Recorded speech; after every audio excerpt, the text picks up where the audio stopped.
In this video, I'll be teaching an intuitive way for how to solve advanced F2L.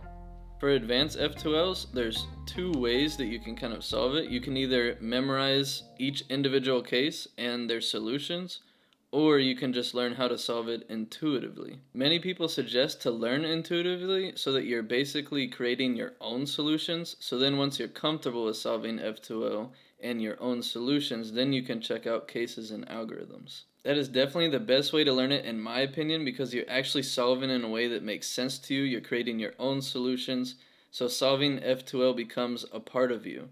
So then you never have a case that you come across that you don't know how to solve. I learned it the intuitive way, so then when I checked out cases and algorithms after I already knew how to solve it, I rarely changed my solutions because I actually liked my solutions more.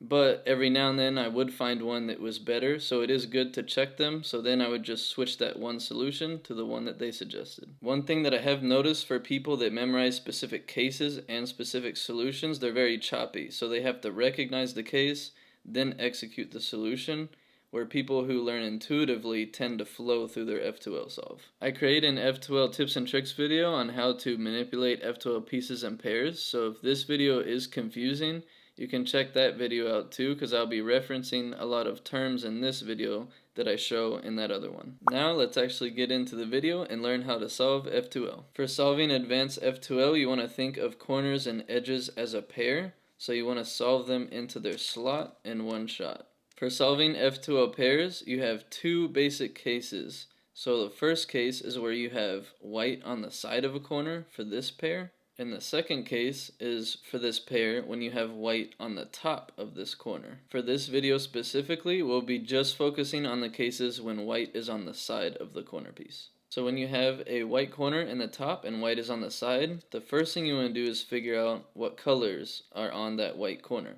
So here we see blue, orange. So what you want to do is put it in one of these back corners where you can still see the white.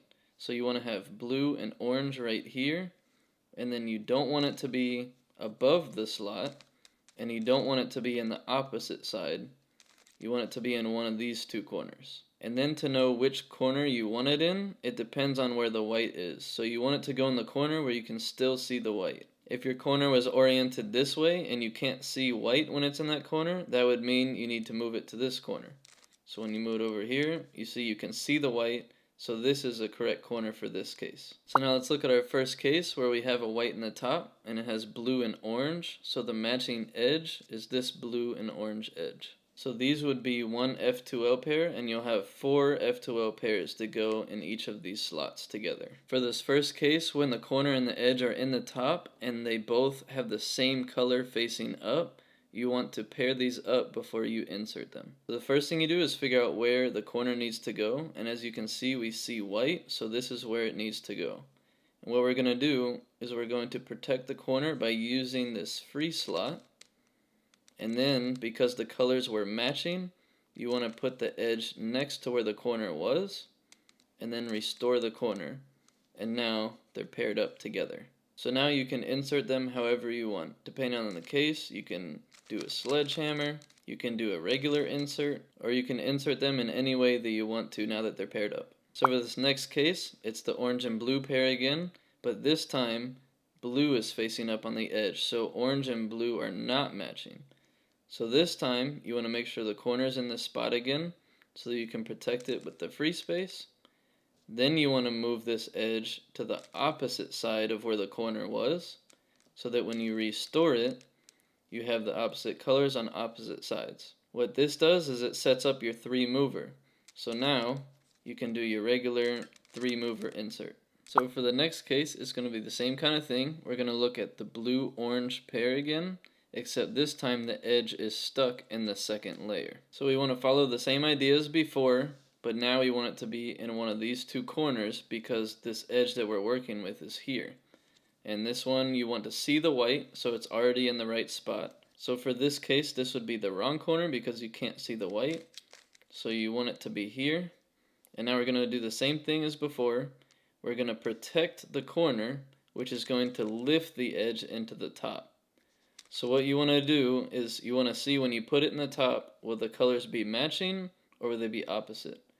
So when you protect the corner, orange is on top, which is matching. So you want to move it next to where it was, so that when you restore the corner, now they're paired up, and then you can rotate and insert them into the correct slot. For this next case, it's going to be the same corner and edge. We have orange on top on the white corner, and then the edge, when you protect the corner, blue is going to be on top. So this time you don't want to put it next to where the corner is, you want to put it opposite. So we protect the corner, move the edge to the opposite side, restore the corner, and now they're set up to be inserted as a 3-mover. So you'd move to the correct spot, and then you can insert them just like normal. For this next case, we're looking at the blue and orange pair again, but this time the corner is stuck in the bottom and the edge is in the top. So what we're going to do this time is same theory as before, protect the edge instead of protecting that corner, which will lift the corner into the top.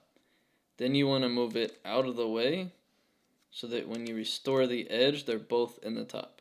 Once you've done that, now you just deal with whatever case this is, just like before. But for this one, it already set it up as a 3-mover, so you could just insert them like normal. If you had this case where you protect the edge, move the corner out of the way, and then restore the edge, and they're matching, now you would just deal with this case. So you would put it on this side this time, and protect the corner, move this next to where the corner was because the blue is matching. So when you restore the corner, they're paired up, and now you can insert them like normal. So as you can see from that example, we used an edge and protected it to bring the corner into the top, and then we dealt with whatever case that gave us. There are many different types of ways you could solve this pair and all types of videos you could look up to do it creatively, but again, for this video, I'm just showing how to do it intuitively. So I'm just teaching the theory of different things you can do to make sure you can figure out how to solve these two without memorizing a specific case and a specific solution.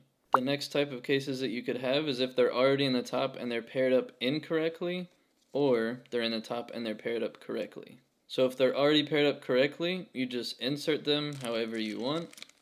And then if they're paired up incorrectly, you just do what we did before. So for this case, they need to be opposite from each other. So we use the free space, make sure you see the white, and you protect the corner, move this edge to the opposite side, and then restore the corner.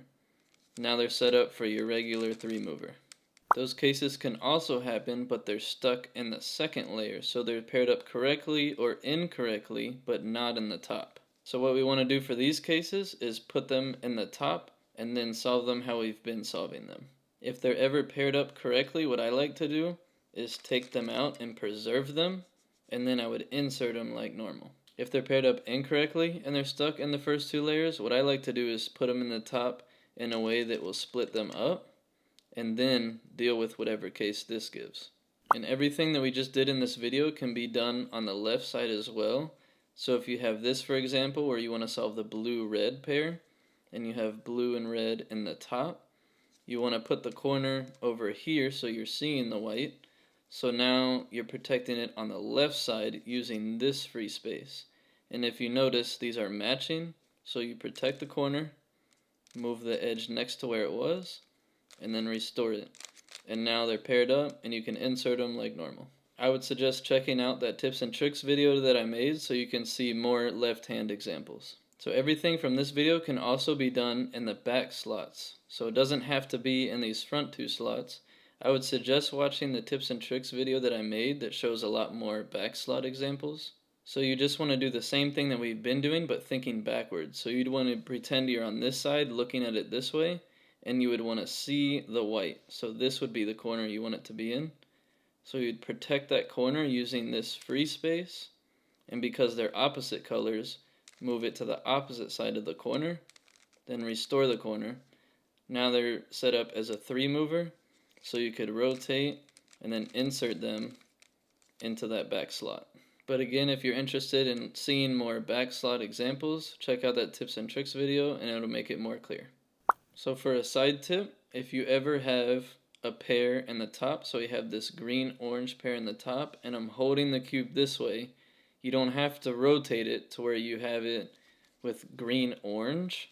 What you can do is you can just use this free space. So you still just use that same theory. This is the free space you're working with. so you want the corner in one of these. I can see the white, so this is the corner I want it in. You're going to protect it using that free space, and because they're opposite, you want to move the edge to the opposite side of where that corner was, so now they're set up for your 3 mover. The reason I just showed that is because, as you can see here, this is that same exact case from before, but we have pieces in the slot. But because they're not solved, you can treat this just like a free space. So what you would want to do is protect the corner and ignore this because it's unsolved anyways. Move this to the opposite side and then restore the corner. So it's a little bit harder to see, but you ignore these pieces. This is set up as a 3 mover. So now you can insert them like normal, and then you would deal with this next case. So all those examples we just talked about were for when white is on the side, but whenever white is on the top, that is what I will be talking about in the next video. If you're not ready to learn the cases when white is on the top and you just need to practice when white is on the side, what you can do for this case whenever you have a white in the top is just treat it like the regular beginner's method. So you could solve the corner first and then solve the edge next. Or another thing that you can do is you could insert the corner once and then take it back out, and now white is on the side, and you could treat it as a white on the side case and solve it like we just learned. So that is all for part 1 of solving F2L, where we have white on the side of the corner. Thank you so much for watching, and I'll see you on the next one.